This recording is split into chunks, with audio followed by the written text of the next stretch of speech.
NBC27 Digital Now Center. This is Beyond the Forecast with your most accurate local meteorologists. Well, welcome in, everybody. I am Meteorologist Brett Thackara. It is so good to be with you here on this Friday. We are chatting about the weekend forecast, and for some of us, it's a long weekend, and we've got some snow mixed in with some cold and a little bit of wind, too. Yesterday, you could just feel the drop in temperatures, couldn't you? As the day wore on, by the afternoon, it felt like wintertime had certainly tightened its grip across central Pennsylvania again with some of those gusty winds and the chill. So let's get to it, and we start in Shippensburg. A perfectly sunny morning out there, but it is just cold. The one thing we don't have is snowpack to make it feel any worse. We have a few nice clouds out there at the campus. Hershey looking good, too. No clouds in this shot. We just have the Kissing Tower there in the background with a breezy flag on top. But it's a nice start to the day if you don't mind the cold. And if you do, definitely bundle up because it is clear, it is quiet. We expected this. If you watched Daybreak this morning, I said we probably will have a sunny start to the day. But clouds will increase eventually coming off the lakes, and it will likely be a partly sunny afternoon. But we're cold. Temperatures in the teens here. York and Lancaster, 18, 19 degrees. That's it. Only 22 in Harrisburg. And when you factor in the winds, it just feels so much worse. We're about 10 degrees colder than yesterday at this hour, and so temperatures remain chilly. Winds not horrible, but anywhere from 5 to 15 miles an hour. The good news is I don't think it's going to be as windy today. And I think the winds are going to really die down this afternoon, which is good news. But we still have single-digit wind chills and low teens, too. It feels like 10 degrees in Harrisburg and Lebanon. York, 11 and 8 degrees. That is what it feels like in Lancaster at this hour. But the airport, perfectly clear. Doesn't it look nice? I mean, it's a nice sky out there, a nice January sky. Temperatures in the low 30s today, a little bit warmer than yesterday afternoon, but not much. And this is still well below average. So the almanac indicating we had a high of 41 yesterday. But remember, again, this is what's deceiving. That high was just after midnight, and it fell throughout the day down to 22 just before midnight last night. And we did pick up some flurries yesterday, 0.01 inches in the rain gauge. So another breezy and chilly day, although I do think the winds are going to be backing off. And here comes our next front, everybody. This is a front that will bring us a reinforcing shot of colder air as we move into Sunday. Okay, so tomorrow looks a little warmer, but it is going to come with some snow showers. This evening, if you have dinner plans, it's going to be fine. You're going to need to bundle up, though. Temperatures in the 20s with mostly cloudy skies, and we do anticipate it to be a little gray. But, again, I think the winds die down. Watch what happens here. Notice at 3:30, only about a 10-mile-an-hour breeze, and that continues to sort of die down for most of us tonight. I don't really expect much of a breeze tomorrow, and quite frankly, I don't think the breeze is going to be that big of a deal over the weekend. It may be at times, but I don't think it's going to be as consistent. Here come the clouds later today, and then tonight a few snow showers for our northern tier. If you look at what we have here, a little wave comes through Lewistown, Lebanon, maybe northern Dauphin County. Could see a few snow showers tonight, and then tomorrow, this little hit of snow that wants to come in here looks to affect mainly our eastern counties, and that's why I'm kind of circling here. The Poconos certainly could get hit. Lebanon, Lancaster, York counties, maybe a coating to an inch of snow tomorrow morning in those locations. I have a hard time believing it's going to stick, but just a heads up, it could, given the cold air today. And then we clear out, I think, a partly cloudy afternoon. The clouds come back on Sunday, and I know there was some buzz about a coastal storm. For those of you that follow these hypesters online, please find better sources. You know where you can find me. I'm online too, and we don't talk about things unless we absolutely have to.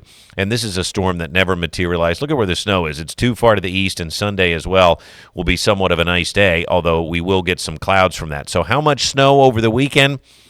Just a coating to an inch in spots, and notice where those spots are. Mainly north and east, right? Maybe Lebanon can get an inch, but Reading, Allentown, Tower City, up into this region, up into the Poconos, northeastern Pennsylvania. Most of us will just see a few snow showers from this. Now, the bigger picture, is there anything in the extended forecast? Well, there's going to be some reinforcing shots of cold air. We do warm up to 40 degrees tomorrow, but look at this cold air that wants to surge southward Sunday, Monday, and Tuesday. And here it comes. Tuesday's going to be the worst of it. I expect sub-zero wind chills on Tuesday, so look out. It's going to be chilly here Tuesday morning. Then things turn zonal a bit before more cold air wants to spill in by next weekend. But there's no more thaw coming. That's what I am confident in saying. Look at the 10-day temperature trend here. 40 on Saturday, but after that, we get really cold Sunday, Monday, and Tuesday. Temperatures level off, but the average high is 38, and we stay pretty much below that. So let's use this time right now, and we can look at some of the extended forecasts from some of the models. Now, we always like to talk about the blend of models and how that looks compared to, say, the European. So long-range temperatures on the blend, pretty much seasonable. Now, we do get chilly Sunday, Monday, Tuesday, but looking at this out through the end of the month, temperatures in the low to mid-30s. Essentially, the average high is 38. So, yes, it's still going to be below average through the end of the month, but not ridiculously so. The real question is, do we have any moisture to go with it? We'll talk about that in a bit. Let's look at the European model now, and you can see here kind of a similar trend. I mean, this goes bonkers with the cold next Tuesday, but it also shows more moderate days ahead. It shows us getting into the 40s next Wednesday, dipping into the 20s next Friday, but on the whole, if you take kind of the average of this, pretty seasonable through the end of the month, if not a little bit below average for most of these days. So, again, I'm not seeing a major thaw happening anytime soon, that's for sure. And when we look at the models, just in terms of what's ahead, well, let's take you there and show you that there's that storm on Sunday. Beyond that, I'm not seeing much. I mean, maybe some snow showers next Thursday, a heads up on that. But beyond that, again, the weather looks very quiet. We've been talking about this dry pattern for January. There's not much else left to say, although that's the European. Let's show you the longer range in the GFS. The GFS model, quite frankly, stinks.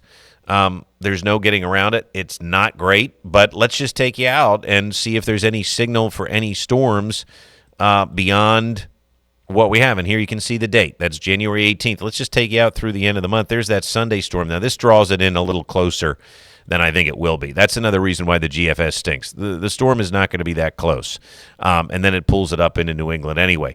But next week, similar to the European, it really doesn't have much, maybe some snow showers on Thursday. It does show a storm next Friday that now looks interesting in the latest model run. It had it as rain before. We'll keep an eye on it. It does show maybe more of an active pattern toward the end of the month there with a few things. But on the whole, I'm not seeing anything that excites me through February 1st on any model run or on any GFS for you winter lovers out there. So until I get excited, ignore the hypesters online, and let's see if one of these can come together. We will have the cold. I'm just not sure we're going to have any moisture. And it looks pretty bleak because, again, I don't trust the GFS. The European looks rather quiet. And even if one of these storms does materialize that the GFS shows maybe on the 25th, 26th, 27th of January, it looks like, again, to me, it could be an incursion of rain and ice more so than snow. But listen, we'll watch and we'll wait. I can tell you this. Remember, there was a storm that showed up in the models 2 weeks ago for this weekend. It's not happening. Everybody take a deep breath, stay warm, stay out of the cold, and of course we'll keep you posted if we do see any winter storms in the forecast. But for now, I am meteorologist Brett Thackara. Thanks so much for watching on this Friday, everybody, and have a great long weekend.